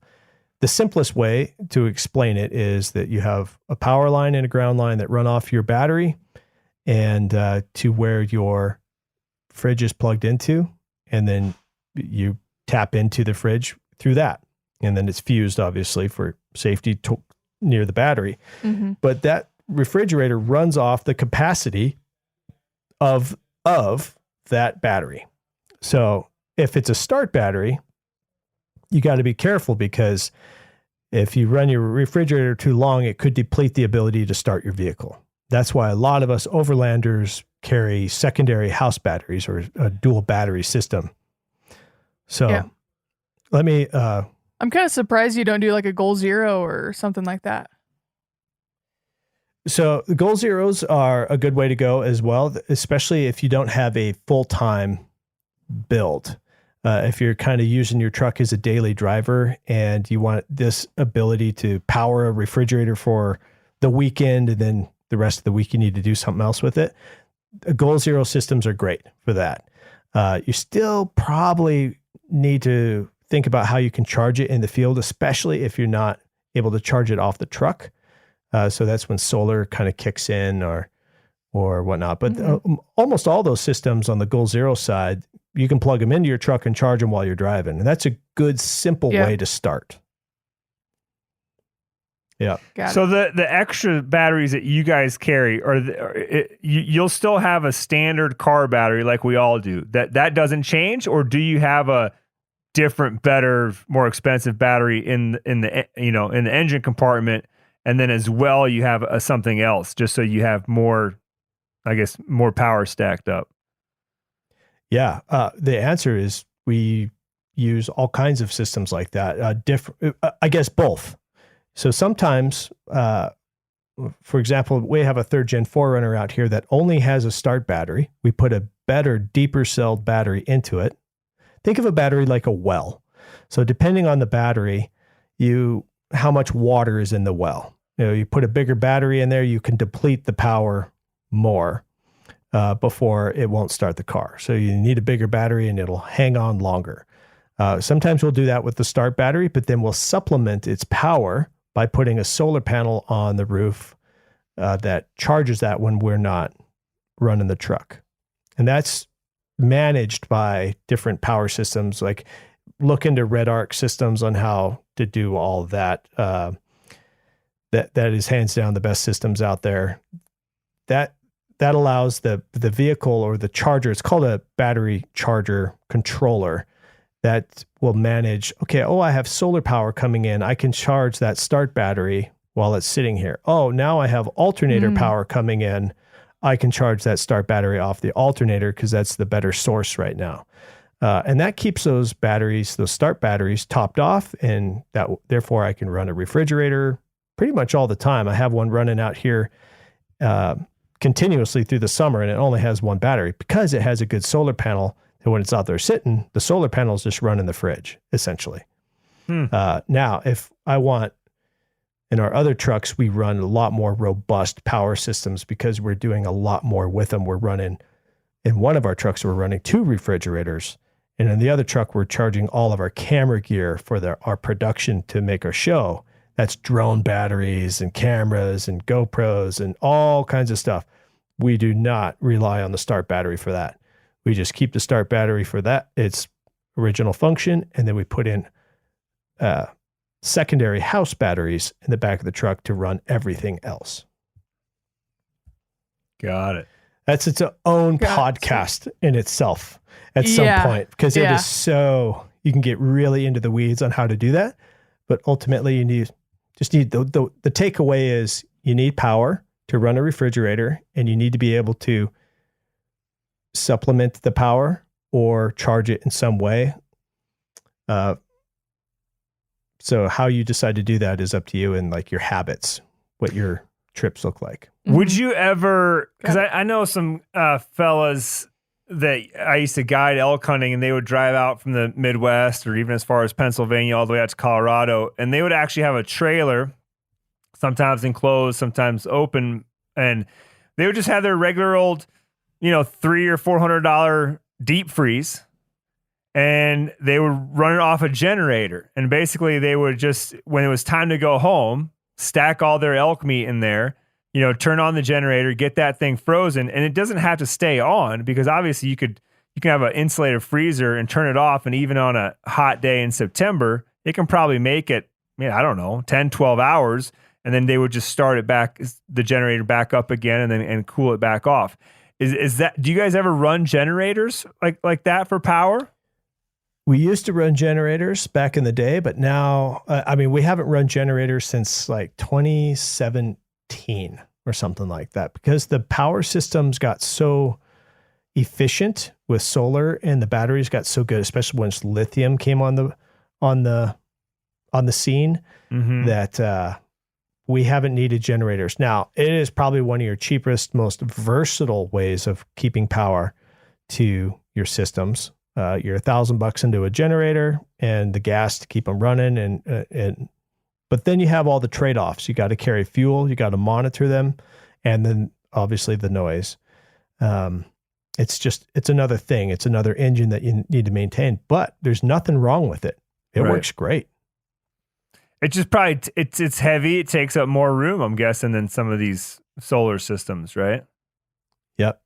And it's certainly more cost effective to run generators. Once you get into solar, lithium batteries, the battery management controllers, it's not a cheap endeavor. That's where it's really built towards full-time overland vehicles, because you're using them in that function or in that capacity all the time. It pays off. But there are simpler systems, like the Goal Zero systems. You get to camp, you got your Goal Zero battery bank in the back, and then it has a solar panel that you walk out into the yard and you put it down on the ground and plug it into that. There are now very good solutions on the cheaper end that would allow you to not have to use a generator. Mhm. Is there, let's just say for the guys trying to do this on the cheap, but you got me really interested in going fridge versus cooler. And I'm thinking, man, there's a lot of applications for this. I like the idea that I don't have to keep the ice in there. So I can probably, because now a lot of times I go camping with my family, I'm running minimum 2 coolers, maybe 3, because I'll have a cooler just full of beer and drinks, right? So Yep. it takes up a lot of space. It's heavy. So you got me interested in the fridge thing. What would be the absolute cheapest way for the guy that's like, yeah, I'm going to do 3 to 4 camping trips. Plus I got a 1 or 2 hunting trips that I could see myself using this on. What's a way to get out there and have a fridge kind of system going, even if I had to take generator or it'd be bigger, heavier, whatever? What's the cheapest way to enter into fridge world? Yeah. I would say your Goal Zero or equivalent. There's other companies out there too. It's not just Goal Zero. There's Jackery. There's a few others. Mm-hmm. Do your research on what power bank box that you would want. Start there. Have a solar option to charge it. And then your fridge is going to be, there's a wide range of them. We love National Lunas. They're out of South Africa. They are probably the best bang for the buck. Dometic makes a good fridge. ARB Off-Road makes a good fridge. There's a bunch out there. And those will all plug into that 12-volt battery bank from whoever you buy from. That is the best way to go. If you're going to use it constantly out of your one truck, then getting into a fixed system where the fridge lives there all the time would be your next step. And if you know that that's just the way you want to use it, then maybe you go right off to a secondary battery or an upgraded battery in your vehicle with a solar panel that's connected to your truck full time that will run your fridge in the vehicle full time. The beauty of the Jackery and the Goal Zero system is you could build a base camp essentially that doesn't rely on the vehicle being there because the power source and the sun and the fridge can live anywhere outside of the vehicle. It's its own system. So there's advantages to that. Are there then fridges that don't have to be attached inside your truck? You can just kind of treat it almost like a cooler, just in and out of the bed? All of them would function that way. Oh. Yeah. When you start mounting them in the truck, you're looking at how to try to keep, all of ours are mounted permanently in our vehicles, but they're put on crazy systems. They're on what we call fridge slides. So it's a drawer system that slides that fridge out from the back of your truck over the top of the tailgate or wherever you're using it. So it's easy to reach into. We have fridge stove slides so that the fridge slides out. And then underneath that, the stove slides out. And you're cooking and have your refrigerator all right there. And then when you're done, it all just folds and goes right back into the truck like a drawer system. They're insane. That sounds so nice. Sweet. When you come back, I got to come visit you just so I can see one of these things. Anytime. We got all kinds of them. So yeah, we are getting into mounting those fridges because that's where we've decided we're going to use that tool all the time. And so we make it even better for us by permanently mounting it. Those same fridges can be used sitting inside of a tent or a wall tent with a Jackery and a solar panel outside. It would still function the same. Oh man, you got me intrigued on the fridge deal. I'm probably going to be intrigued until I see the price tag. Okay, without going into price, but one last question on the fridges. Do they have one big enough that you could get an elk quarter into? Yes. Okay. Wow.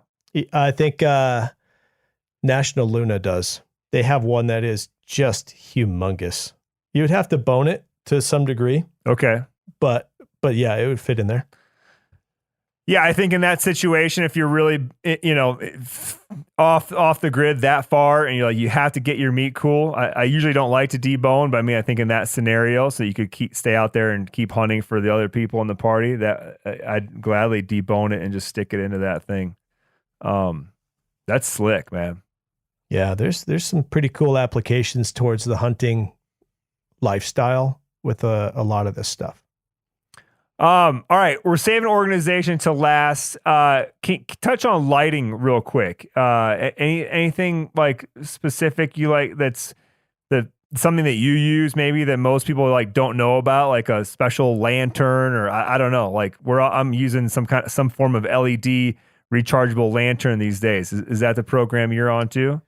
Yeah, that's still the easiest point of entry into good lighting is the 12-volt USB rechargeable stuff. It's gotten so good, over the last 5 years. Beyond that, you get into like fixed lighting that you would tap into your vehicle's electrical system that allows you to have long-term running lights that are often much brighter. So we use like National Luna touch lights a lot. We use rigid lights. They have some smaller, what they call their pod lights, that we can put in certain locations. They're usually really bright and you can get them diffused or spot or whatever. There's all kinds of choices, and even in different colors. But the National Luna, I ought to look it up what it is, but it's just a touchpad switch and you can turn them to red or white, and with 3 or 4 different dim settings, and you can put that. Our goal is to always be able to operate our galley systems in our campsites without a headlamp. We still use headlamps, but that's the idea.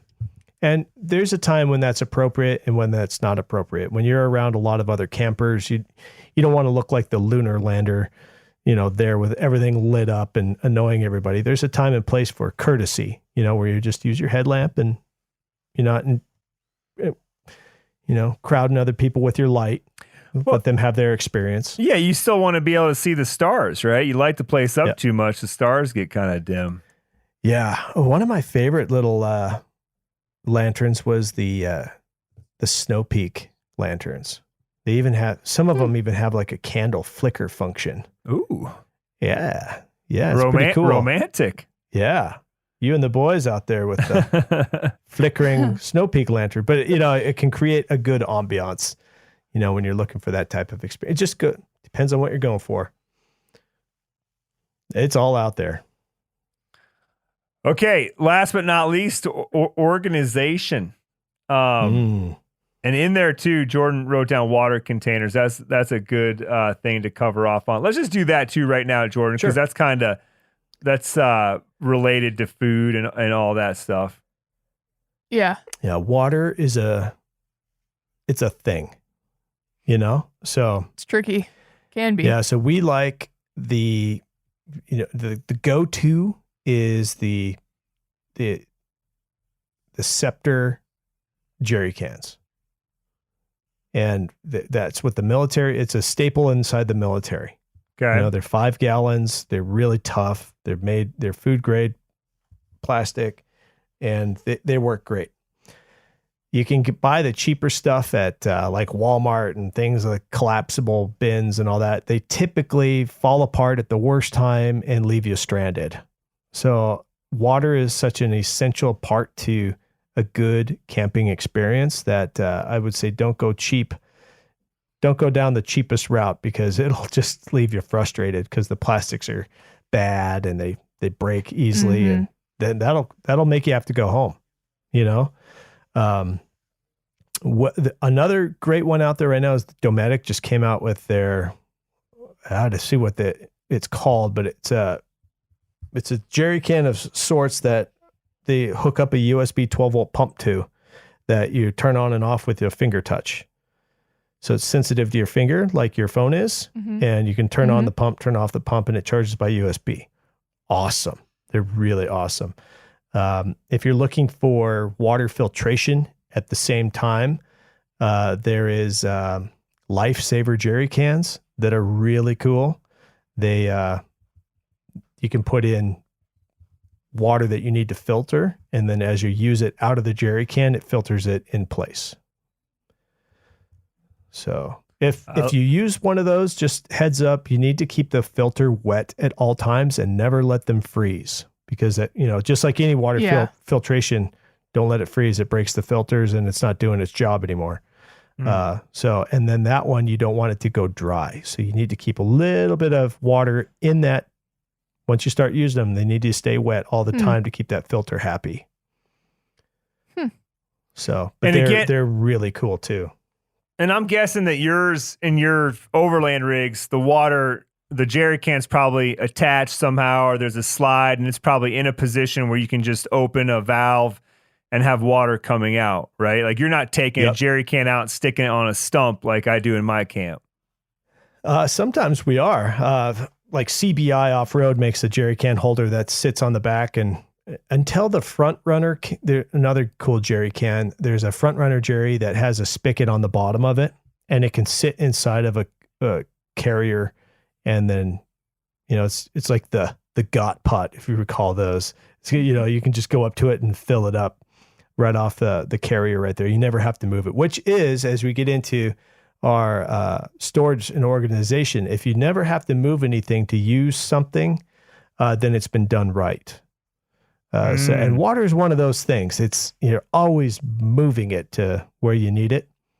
Our more advanced systems are 12-volt pump systems that store the big tanks underneath trucks, and we put the spigot right where we need it all the time, and then it's just done, But these are built into full-time overland vehicles, typically designed for that function. So again, for our listeners, you're going out hunting for the weekend or camping for the weekend, just jerry can slid into the back of the truck and then just slide it out and place it somewhere on a stump. Is that still the best method? Still, that's definitely the most resilient. It's the toughest. It's a dumb system, and it just works. Sure. To start going past that, you're getting into systems that sometimes get complicated to make it work. It's funny how it's like plumbing is a thing, even in cars. Sure.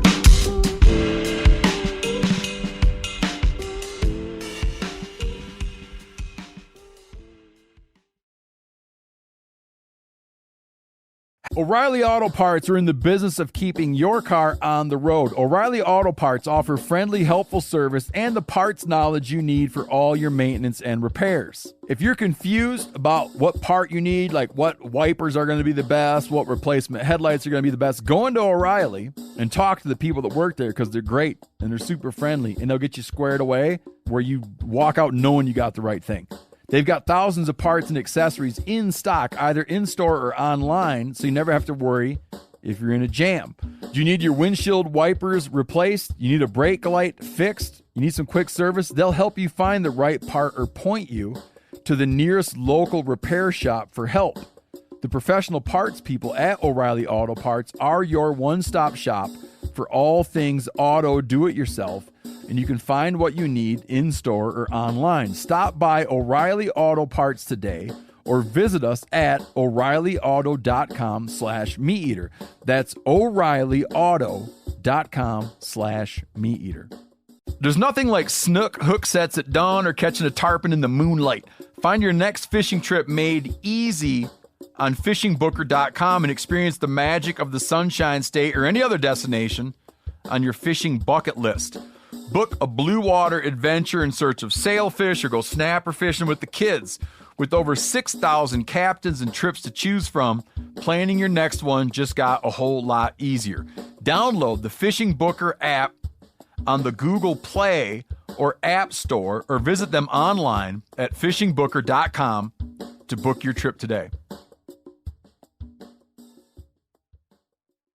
You ever get that feeling you're stuck inside staring at screens and a primal urge kicks in? You crave wide open spaces, fresh air, the chance to connect with the land.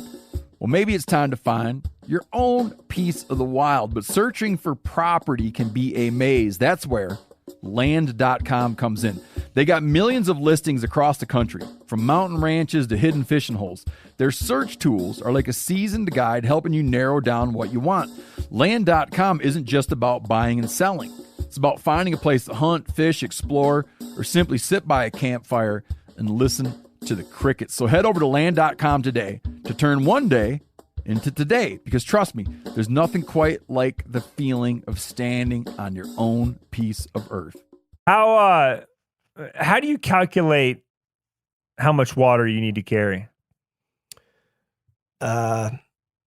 Experience, I suppose, to some degree. Depends on the time of year. Like in the winter, we go through a lot less water in the cooler months.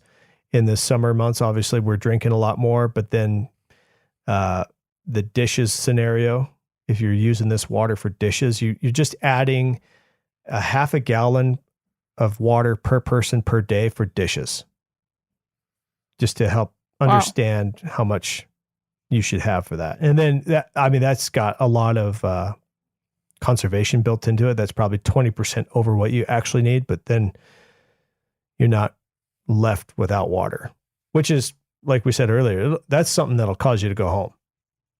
Oh yeah, 100%. So do you have like a rough number in your head where you're like, oh, me and the family are going out for the weekend, summertime camping in Montana. 5 gallons is going to do it, or is it like a number per day? You're like a gallon per day per person. If it's just me over the weekend, a 5-gallon jerry, I can rock that all the time. Oh yeah, especially if I take like a paper plate or two, right? To manage dishes. If it's my family of 5, 20 gallons over the weekend is more than enough. I could even get by, but that's enough to like do a good heavy round of dishes and make sure everybody is watered really well. Mm-hmm. What is the standard? Don't they say every person should be drinking at least a gallon of water per day or something like that anyway? So yeah, there's going to be people out there who says, well, you got to at least drink at least 1 gallon of water per day. I have not done that in the last 30 years. So that's not me. I hope that's you, but that's not me. That's just not realistic for me in real life application. It takes a lot of focus to put down a gallon of water, even in a day of high exertion.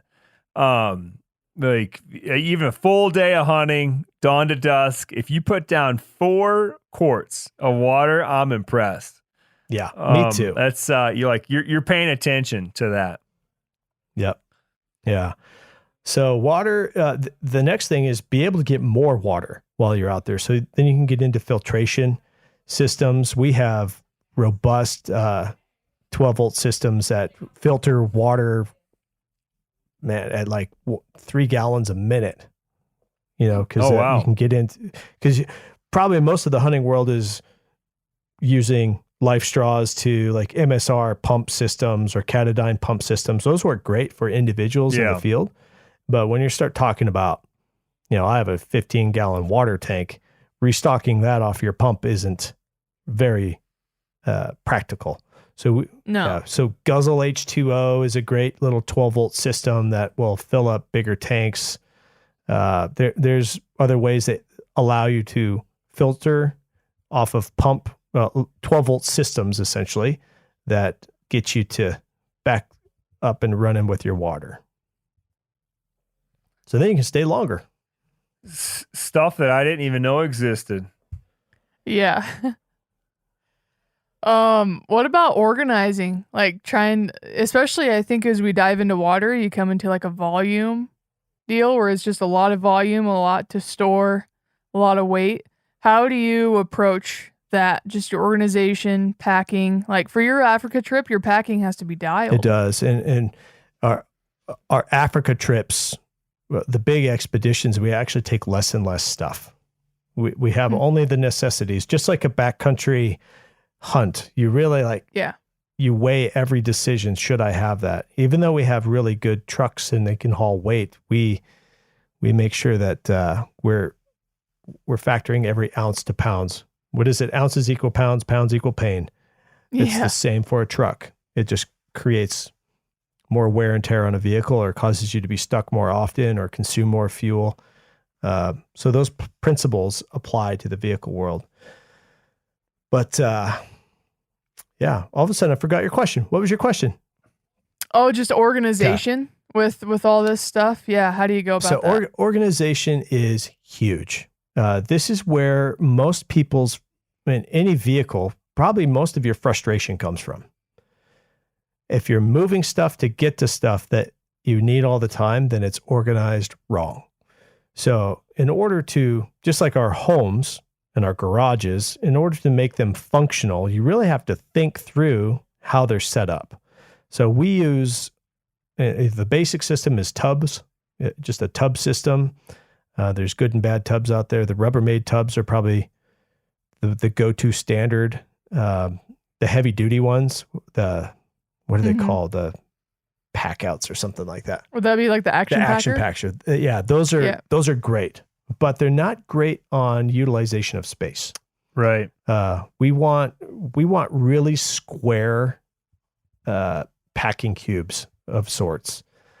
So packing cubes in fabric is what goes inside of a lot of our cases. And then our cases that we love right now are Alu boxes. We've used them for years. They're out of Denmark. They're just aluminum. They're like that James Bond case, that the chrome aluminum case, Yeah. But they're super lightweight. They are thin and they do the job great. In the plastic version of that, there is the South African ammo can. And it's, several companies have branded them different, but there's like the Front Runner makes it, they call them their wolf packs. It's just a stackable, square, lightweight cube case that they're fantastic. And they're extra burly latches. And really like good that. latches. And a lot of these are dust proof. If you want to go crazy, you get into Pelicans, but Pelican cases are oftentimes they're too much of a case that, you're kind of wasting money and time, and they're not actually that great on space either. Yeah, I was going to say they kind of fall into that action packer category of like, you're just between the handles and the buckles and the wheels. I feel like you're going to have a lot of air. Yeah, and everything that they have to do to make them crush proof and really strong, and all the ribbing and reinforcements, that's what it just eats up space. So that's why the Alu boxes have just been a game changer for us. So that's loose storage. You can get into fixed storage. Well, real quick before we leave the loose storage, just tell me, very generally, how many of those are in the back of the truck, and sort of what grouping of gear is in each one? I don't even know the details of what's in each one, but is it a little kitchen in one and then underwear and clothes in the other one? But yeah, run me through what's in those. Yeah. So how we do our systems are all of our clothes and personal equipment is in soft luggage. Because oftentimes it's up in the front of the cab or lives with us, or goes into hotels, or, it's got to travel with you. So we use duffel bags. We use Vertex duffel bags for everything that we use. When it comes to equipment for the trucks, we have fixed organization and then mobile organization, handheld stuff. So that's where the Alu boxes come in. That's the portable. We can take them in and out of the truck and put them where we need them in camp. And then we have fixed organization, which is literally bolted to the vehicle, inside the vehicle. So in the Alu boxes, the portable stuff, we usually have a dry box. That's where all of our dry food is stored. Your cereals, your granolas, your bread boxes, things, tortillas, stuff that doesn't need to be refrigerated, can't be crushed, and needs to be moved a lot. So a lot of times we have a breakfast box because that's kind of its own unique group of foods. And then we have general food in other storage boxes past that. And then we always have a galley box. That comes out and goes to wherever the kitchen's at. That's where our dinner plates are, our cups, and our things, that silverware, cutlery, cutting boards, that all sits in its own a galley box or two, just depends on the group size. And then we usually have long-term storage stuff, like you might be putting some of your dehydrated reserve food in those places. What else? And then anything that needs to be portable and not used very often, we call that a deep six scenario. Like, it can be pushed all the way back to the bottom of something, and hopefully you never have to get it, but if you need it, you need it. Mm-hmm. that would also be in that loose category. And then from there, we get into fixed assets of organization. And that's got to be tough, like fixed, trying to put something fixed space-wise in a small vehicle has got to be tough to figure out where to put it. Yeah, there's a lot of good companies out there that are helping with this. A lot of the hunter world and the shooting world might be familiar with like Truck Vault, that sort of a drawer system that goes in the back of an SUV, bolts down to the back. There 5 or 6 different companies out there that build systems like that. Goose Gear is probably the highest end lightweight organization system. They're out of California. They came from building a lot of stuff for yachts, and now they incorporated it into vehicle builds. So it's lightweight organization utilizing drawer systems. Let's see. Then there's Decked. Decked makes a great system for the back of Tacomas and Tundras and all the probably the big bed manufacturers of the OEMs, Fords, Dodge, everybody. They got to make them for everybody, and that puts 2 good drawers under the bed there, raises your truck bed's platform, and then puts 2 drawers underneath it, which is great because that way you don't have to be reaching for something to get to something, and the drawer slides out, you access it and put it back. Mm-hmm. They're fantastic. Do you feel, the one thing that's always getting me on those, and I've mostly just seen people with the Decked, but when I see them, I feel like for the room I see in each drawer, there's 2 of them, I'm always thinking there's got to be a lot of, again, air that's under that deck that's not being utilized by those drawers. And I know that they have those little kind of corner compartments that I guess would fall under your sort of deep 6 category. But do you feel like in general, those are a efficient use of space? And so there's a trade-off here. There space versus efficiency. Would you trade some of your space to have things be always easily reached or accessed? Yeah. And all of us would say, well, yeah, to some degree. And so you're fine. What you're getting at with the deck system there is that you're like, it's kind of right on the line where it's not kind of worth all that efficiency for the loss of space. It's somewhere, you're getting there. There are other companies that they just get more expensive ultimately, because Decked has really built a system that is kind of for the people, that they've been able to figure out how to mass produce it in a way that keeps it very cost effective and pretty stinking functional for what it is. And you can go past it and get better efficiencies out of it. It's just going to be more expensive. Got it. Outback Solutions from ARB, probably Goose Gear is probably your highest end, and they have the way they've built their systems, it maximizes all the space. But you'll pay for it for that because it's so custom. Got it.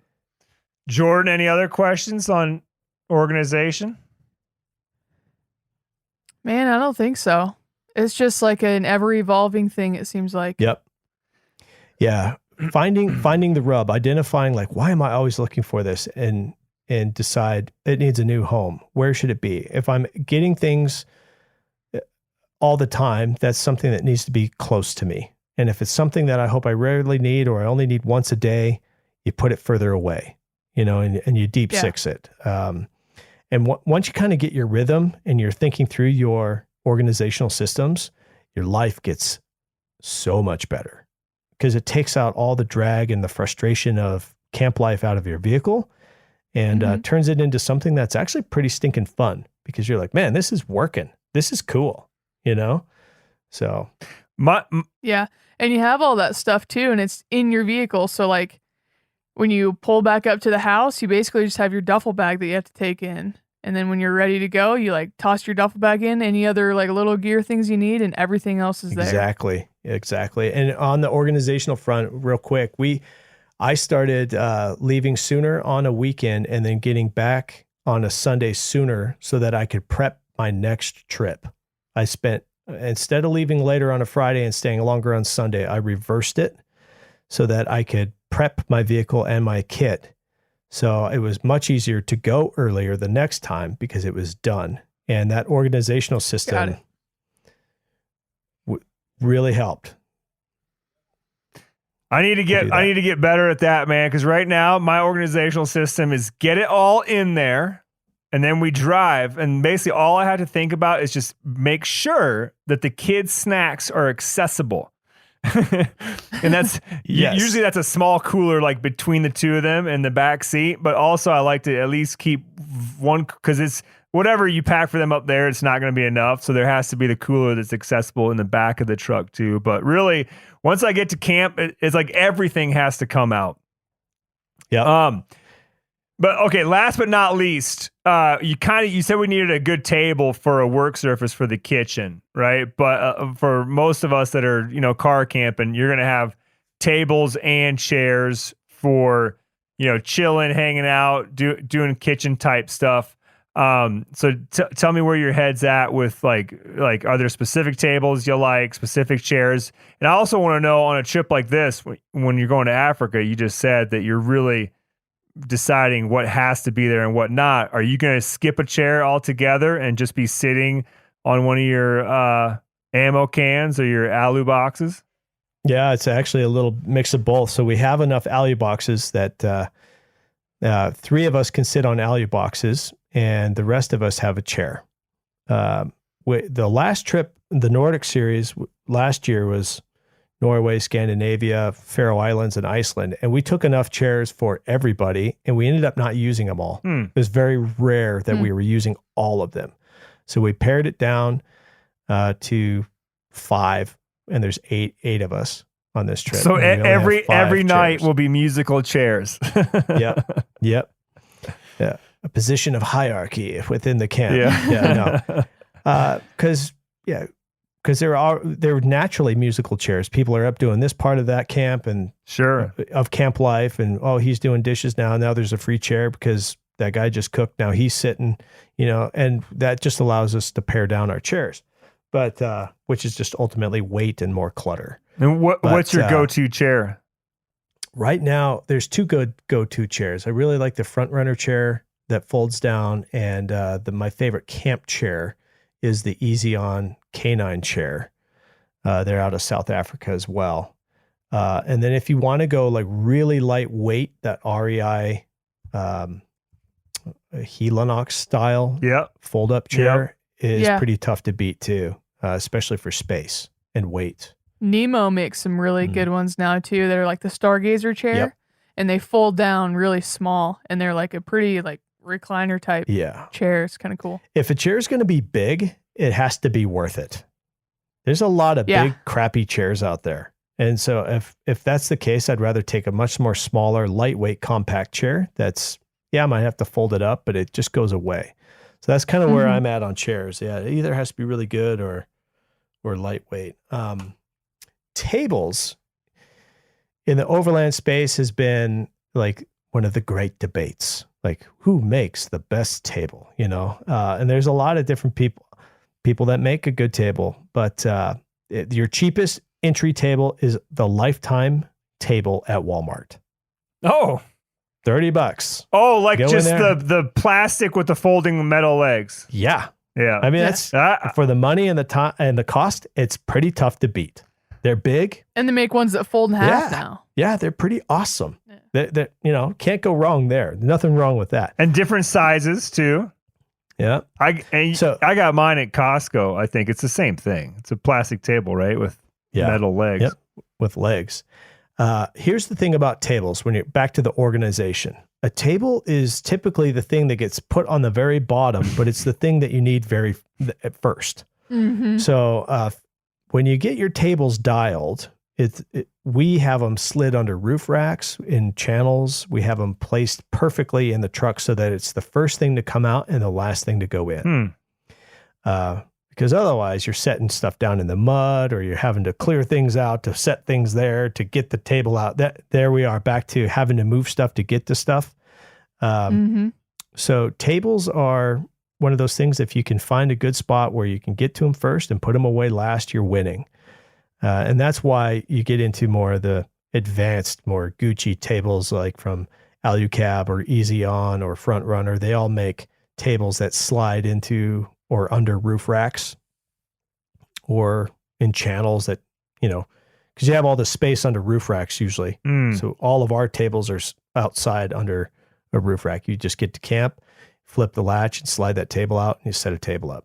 And could you get like a system that would hold something simple like a Lifetime table in that same position? Or if you're going to go that route, you're going to have a fancy table that goes with that storage system? More than likely, I mean, you could DIY something, I'm sure. The problem is that if you're going to put them under roof racks, that clearance is so small that you got to get into really thin, lightweight, strong tables to fit there. If you're going to put them on top of a roof rack, well, then that's just up to you on your space allocation.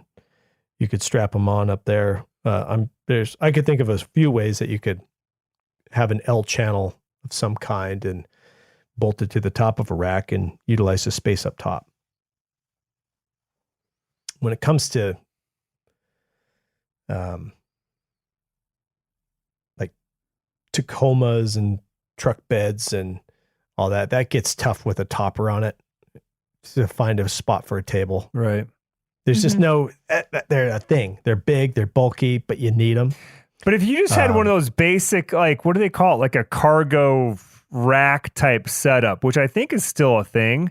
I've been actually thinking about that lately because on this latest camping trip we did, I pulled out an old Thule box and I thought, I'll just put my lightweight stuff in there and it'll work. And it did, but it's still it just didn't seem like a great use of space. Like the turkey decoys kind of fit in there and the tents and you can't put anything too heavy in there. So tents, sleeping bags, turkey decoys. I think that was about all that made it.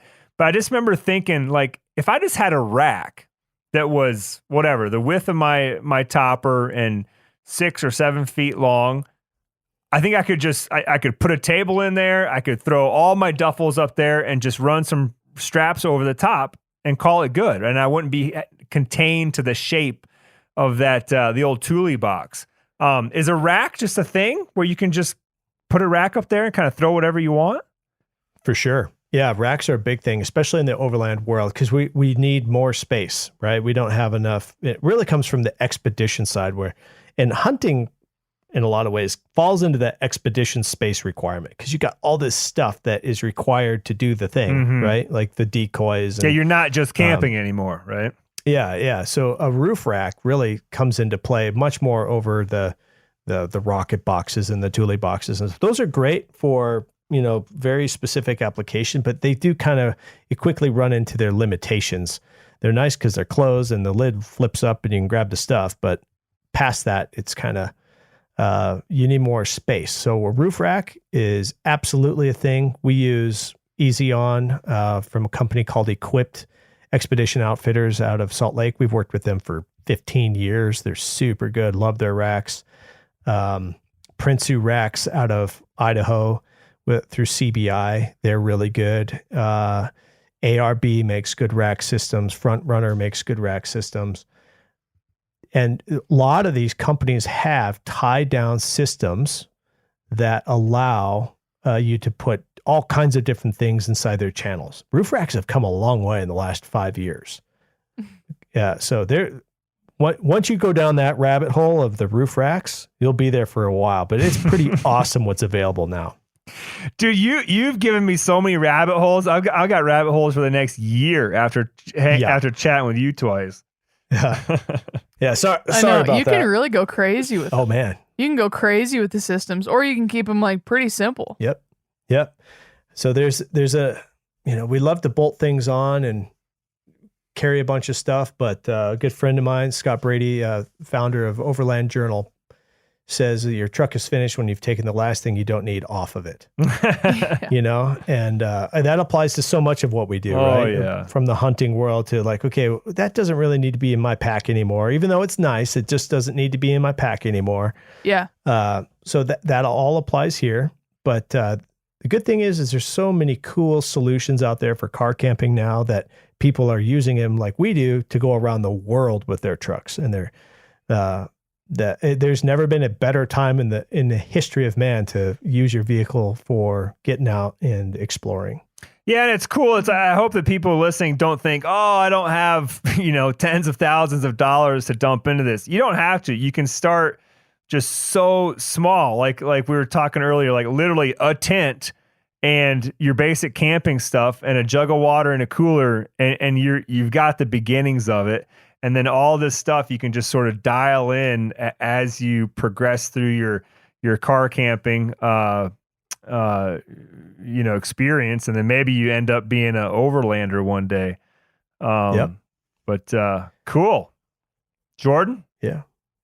Awesome. No, man, I don't have anything else. There's tons of avenues we could go down, but it's probably enough for today. Yeah, thanks for your time, Clay. Clay, why don't you take a minute and just plug X Overland, tell everybody where they can find the content that you're putting out there, that you guys are making. Give us a quick overview maybe of what's been recent, like that Nordic trip, and then when we're going to be able to watch the Africa stuff. Yeah, sounds great. So thanks everybody for listening to what I have to say today. It's a privilege to be on the podcast again, and thank you for the opportunity. You can find our stuff website xoverland.com. We have a YouTube channel. Just look up Expedition Overland. We also have a podcast called the X Overland Podcast. It talks all kinds of things about all of this stuff in depth. Then our primary job, though, is to shoot films. And so we tell stories of our big expeditions. Last was, like as mentioned, the Nordic series traveled. It just came out on YouTube. It is Denmark, Sweden, Norway, Finland, the Faroe Islands, and Iceland. And right now we just sent trucks to Africa. We'll be shooting another 10-part series this summer, and that'll come out this January is our target.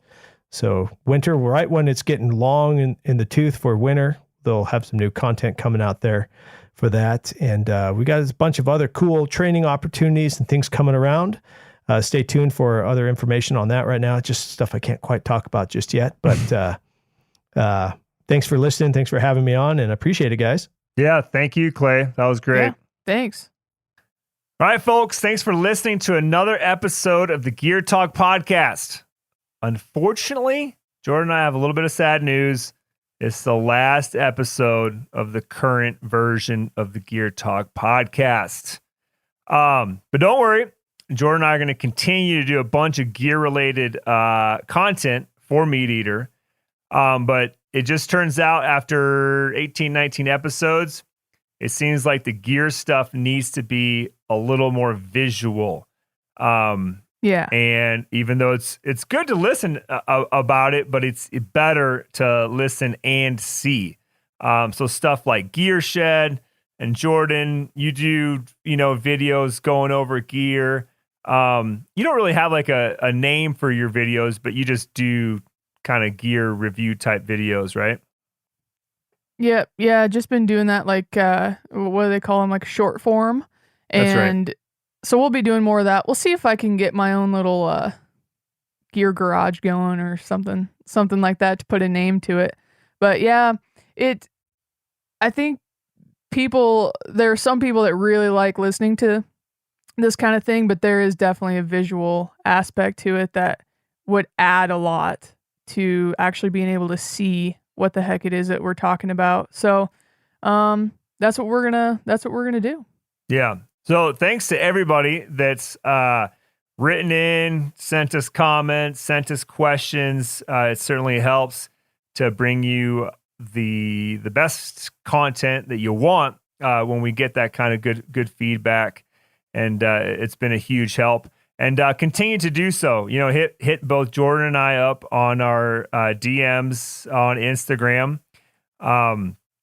Don't use the Gear Talk email anymore. But DMs on Instagram is probably the best place to send in ideas about gear-related stuff that you want us to cover. And then both of us can make little short-form videos covering off on that stuff. Like we're still both going to do some reviews on some soft shell jackets, some soft shell pants. There's a bunch of stuff coming down the line. So yeah, just keep hanging out on Meat Eater, and you'll find the gear content that you're looking for from Jordan and I. So thanks, Jordan. Yeah, and all the questions. Yeah. All the questions and everything that people have sent in that we haven't covered yet, those are all saved. And so we will be pulling off of those as well to help make videos to answer those questions. So yeah, Yanni, it's been fun, man. That's right. You have now 2 podcasts under your belt. I've got 1 under my belt.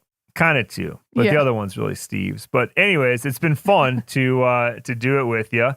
I certainly learned a lot, especially these last couple ones talking about trucks.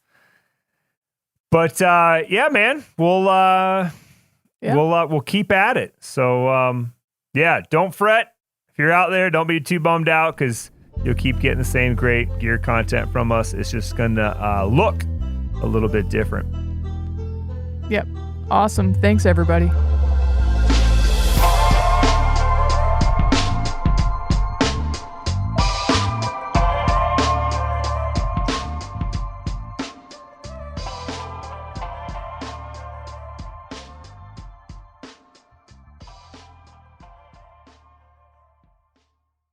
You ever get that feeling the walls closing in, the concrete jungle suffocating you?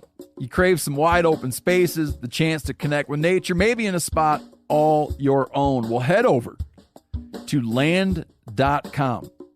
They've got ranches, forests, mountains, streams, you name it. Search by acreage. You can search by location. You can search by the kind of hunting and fishing you're dreaming of. Land.com. It is where the adventure begins. Hey everybody, listen up. I got mega huge news. Meat Eater Live is heading back out on the road. That's right. Join me and the crew.